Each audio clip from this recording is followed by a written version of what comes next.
sur Monaco Info, voici les titres qui seront développés dans votre édition. En ouverture de ce journal, nous reviendrons sur cette convention de partenariat entre la Principauté et l'AS Monaco.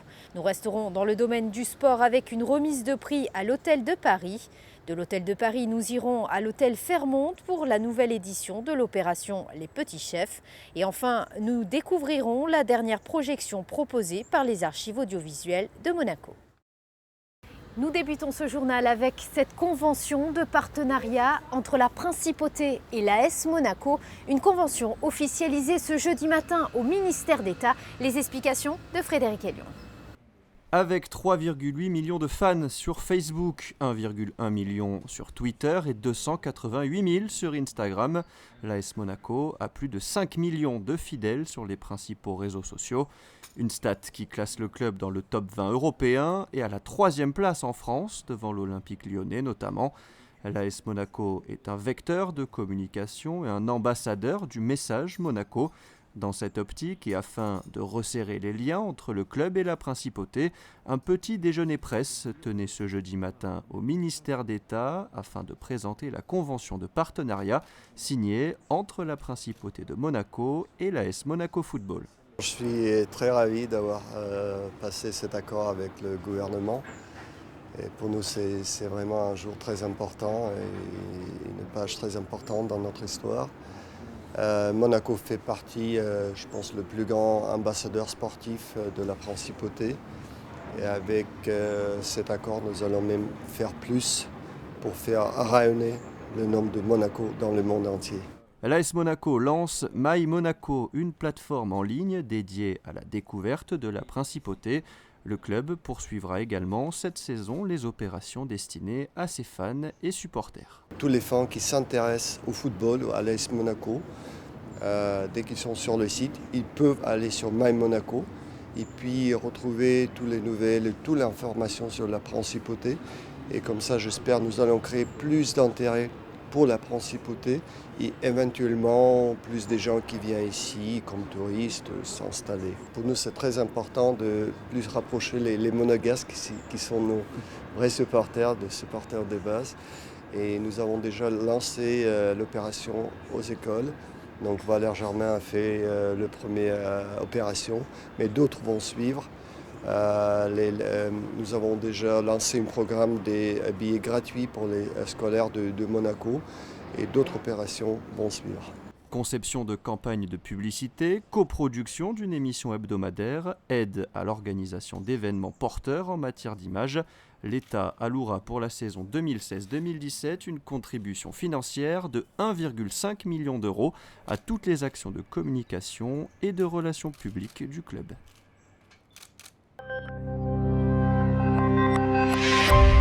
Et justement, l'équipe de football professionnel de l'AS Monaco réalisait sa photo officielle de la saison 2016-2017.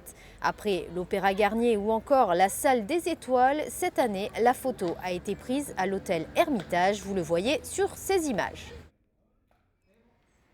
Un mot à présent sur cette nouveauté parmi les événements en Principauté, le Monaco World Sport Legends Award. Cette première édition s'est déroulée à la Salle Empire de l'Hôtel de Paris. Retour sur l'événement avec Émilie Rousseau.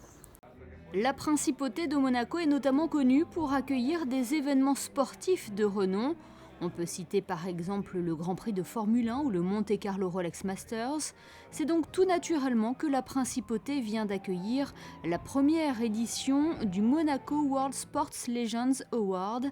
Cette manifestation tend à récompenser les plus grandes personnalités sportives pour leur carrière à l'international, mais pas seulement. En effet, elle a également pour but de promouvoir les valeurs éthiques et morales du sport, valeurs qui doivent servir d'exemple pour les générations futures. Appelé également Oscar du sport, le Monaco World Sports Legends Award a été créé à partir d'un simple constat. Étant moi-même dans le secteur de l'entertainment, et donc nous sommes tous habitués aux Oscars naturellement à Los Angeles, nous avons quand même remarqué que les grandes stars du sport n'avaient pas un Oscar pour eux. Donc ça s'est fait tout naturellement. Et les ingrédients aussi pour l'événement sont venus d'eux-mêmes. Donc le divertissement, la mode, le glamour, et puis ces grands champions qui nous font tous rêver. Et parmi les 10 grands champions primés, on retrouve le double champion du monde de Formule 1, Mika Häkkinen, la skieuse Pernilla Wiberg, ou encore Giacomo Agostini, quintuple champion du monde de MotoGP. L'Italien porte d'ailleurs un regard particulier sur la discipline et la nouvelle génération de pilotes. Valentino Rossi est un immense champion. Il sait assurer le spectacle. Quand quelqu'un commence à s'intéresser à la moto, il prend naturellement exemple sur lui. Parmi les jeunes loups, il y a Andrea Iannone qui fait de belles choses. Il a encore de nombreuses saisons devant lui. Et comment oublier l'Espagnol Marc Marquez qui a déjà 5 titres de champion du monde à seulement 23 ans. A noter qu'un prix à titre posthume a également été remis lors de cette cérémonie, un titre rendant hommage à Anthony Nogues, créateur du rallye de Monte-Carlo en 1911 et du Grand Prix de Monaco en 1929. Et de l'hôtel de Paris, direction les cuisines du Fairmont Monte-Carlo, où des enfants participaient à un atelier gastronomique dans le cadre de l'opération L'Atelier des Petits Chefs. Le chef Joannes a supervisé la réalisation d'une tarte sur le thème d'Halloween. Dominique Poulain était sur place. Faire des gâteaux avec maman à la maison, c'est bien, mais cuisiner avec un chef, c'est mieux. 17 enfants participent à l'atelier des petits chefs dans les cuisines du Fairmont Monte-Carlo. Ils seront 15 à la séance suivante. Le plus jeune a 5 ans et demi, la plus âgée 11 ans et demi. Philippe Joannes leur donne toutes les ficelles des grandes toques. Donc on va faire une tarte avec les clémentines, la petite pâte sablée. Vous allez l'étaler, vous allez la couper. Ensuite on va la mettre à cuire. Et pendant qu'elle va cuire, on va s'occuper des fruits et on va s'occuper des décors. À chaque cours, son thème. Après Pâques, en avril, et la fête des mères en mai, la thématique cet après-midi est Halloween. Et c'est en ayant l'impression de cuisiner comme les grands que les petits chefs mettent la main à la pâte. Là, j'ai en train d'étaler la pâte. Et à chaque fois, si ça colle, je mets de la farine, comme ça ne colle pas. Toujours encadrés par le chef Philippe Joannes, les enfants maîtrisent les 1001 astuces qui leur permettent de réaliser leur dessert. Une activité rigolote et gourmande pour les éveiller aussi à de nouvelles saveurs. Ce qu'on veut, c'est passer des messages aux enfants pour pouvoir les intéresser aux produits frais, aux produits locaux, aux produits de saison. On veut leur montrer un petit peu que ce métier est un métier de passion. Hein, c'est pour ça qu'on le fait avec beaucoup de plaisir. Et puis je crois qu'aujourd'hui, il y a un vrai intérêt pour les enfants d'apprendre et puis d'être là pendant 1h30, 2 heures avec nous pour pouvoir découvrir les produits. Et puis surtout, ils vont réaliser un gâteau qu'ils vont pouvoir ramener chez eux et qu'ils vont offrir. Ils vont repartir avec un petit cadeau. Donc l'idée aujourd'hui, c'est vraiment de parler des produits de saison et puis d'avoir un petit échange avec eux pour ce qu'on préfère en fait. Une fois étalée, la pâte est placée pendant une quinzaine de minutes dans un four à 185 degrés. Pendant la cuisson, les enfants préparent la décoration de leur tarte. Ils épluchent les mandarines et travaillent la pâte d'amande. Ce n'est pas aussi compliqué que certains se l'imaginent. Avec le chef, c'est quasiment un jeu d'enfant. Tu fais des gâteaux chez toi? Oui. Tu fais quoi comme gâteau à la maison? Je fais des sablés, je fais des gâteaux, je sais plus comment ça s'appelle, des gâteaux avec de la confiture. Après je fais pas que des gâteaux. Je fais des salades, dès qu'il y a des salades à faire, je fais des salades et je fais toujours des décorations avec les emporte-pièces. C'est très difficile pour enlever les épluchures. On a les mains toutes sales après. Mais c'est pas grave, il faut enlever ici ce qui est blanc parce que ça donne le goût amer. C'est toi qui fais à manger chez toi? Ah oui. Comme ça, maman elle fait plus à manger, elle fait plus la bouche. D'accord. Elle va pas. Allô, on fait la pizza, venez, je fais une pizza. Des fois, on fait des gâteaux et nos parents ils nous disent non parce qu'on en a fait un le jour d'avant et qu'on peut pas, on n'a pas le temps de tous les manger. Même si ce n'est pas l'objectif premier, le chef espère que cet atelier suscitera de nouvelles vocations, comme ce fut le cas pour Clara. Vous avez une personne en face de vous là, qui a commencé très jeune la cuisine et qui est passionnée et qui va aller travailler chez un chef que vous connaissez tous parce que vous en avez entendu parler, qui est le chef le plus connu de France. C'est qui? Thierry Marty, il a dit. Un peu plus ancien. C'est quoi le chef qui fait cauchemar? C'est le chef Paul Bocuse. Tout le monde a entendu parler du chef Paul Bocuse.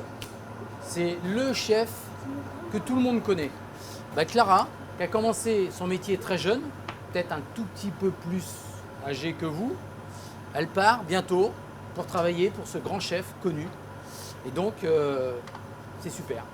J'ai découvert beaucoup de choses, notamment au niveau des saveurs. Et vraiment, pour moi aujourd'hui, c'est un équilibre de travailler en pâtisserie. C'est important, je pense, aujourd'hui de savoir ce qu'on a dans son assiette. Il y a tellement, on parle tellement de malbouffe et de choses. La nourriture, c'est quelque chose qu'on va dire qu'on met un peu de côté. Vous voyez, par exemple en Angleterre, on prend 5 minutes pour manger un sandwich à midi, alors qu'au final, un repas, c'est important. Et voilà, c'est quelque chose qui me tient à cœur, de retrouver un peu les valeurs importantes de la cuisine. On est en France, on aime manger, donc voilà, c'est important. La dernière étape consiste à confectionner la tarte avec de la crème de marron, les mandarines ou encore la pâte d'amande. Et là maintenant, on est dans la création. Et là, chacun fait ce qu'il veut. Vous voyez là-bas, on est en train de faire un arbre de potiron. Ça, c'est ce qu'on préfère, ça. En fait, ça c'est le côté qu'ils préfèrent. C'est comment je vais pouvoir faire. Alors, on va avoir des tartes complètement différentes à la fin. Hein. Il va y avoir des clémentines dans un sens. Et là, c'est le côté créativité. Et c'est ça qui me plaît le plus dans ce métier. Une fois terminées, les tartes sont placées dans une boîte pour être amenées et dégustées à la maison. Le prochain atelier des petits chefs se déroulera entre Noël et le jour de l'an. Au menu, la bûche de Noël. Et dans le reste de votre actualité monégasque, sachez que le Théâtre des Variétés propose la pièce Toc Toc le 2 novembre prochain. Tous les fonds récoltés seront reversés à l'association Soupe de Nuit. Et nous restons au Théâtre des Variétés avec le cinéaste Abel Ferrara qui est à l'honneur actuellement un peu partout en France à travers une rétrospective de ses œuvres. Le réalisateur a fait une halte en Principauté où il a présenté l'un de ses films. Dominique Poulain vous en dit plus. Les écrans de Monaco, Nice et Beaulieu-sur-Mer se sont alliés pour diffuser les films d'Abel Ferrara.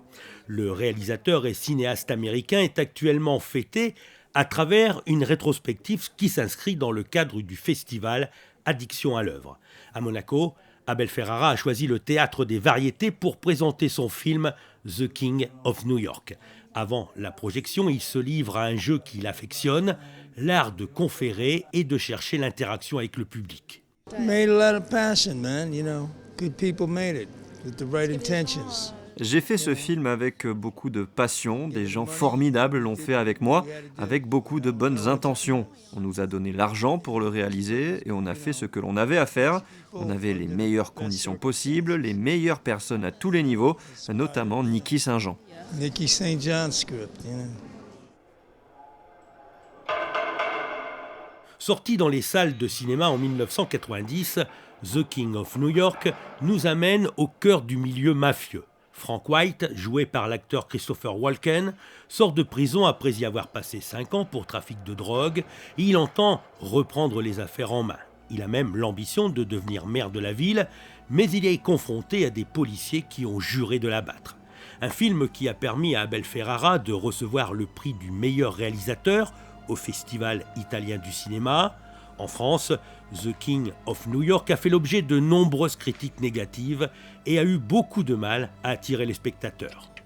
C'est un réalisateur qui s'attaque à tous les genres, que ce soit la série B, les films gore, les films de gangsters.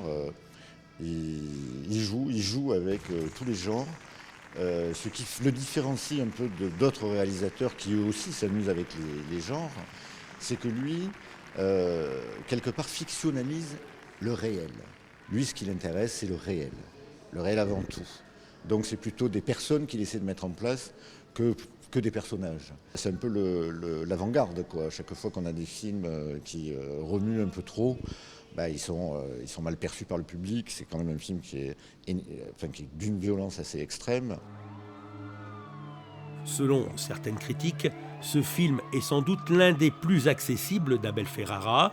C'est The King of New York qui a fait découvrir ce réalisateur aux yeux du grand public. Et aujourd'hui encore, ce film est considéré comme un chef-d'œuvre.